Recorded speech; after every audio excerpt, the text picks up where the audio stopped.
أعوذ بالله من الشيطان الرجيم بسم الله الرحمن الرحيم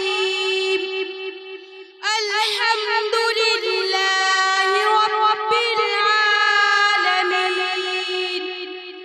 الرحمن الرحيم مالك يوم الدين माशाअल्लाह إياك نعبد وإياك نستعين اهدنا الصراط المستقيم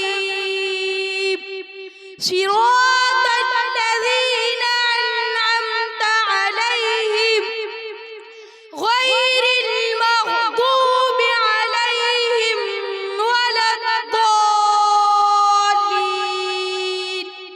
صدق الله العلي العظيم माशाअल्लाह। ये थे जनाब क़ारी मोहम्मद आलिम साहब जो आप हजरात के सामने सूरह फातिहा पेश फरमा रहे थे। इनके उस्ताद ने खुश होकर इनको इनाम से नवाजा है। ये बच्चा बिना इनाम लेकर जाएं। अब इसके बाद वो बच्ची आ जाएं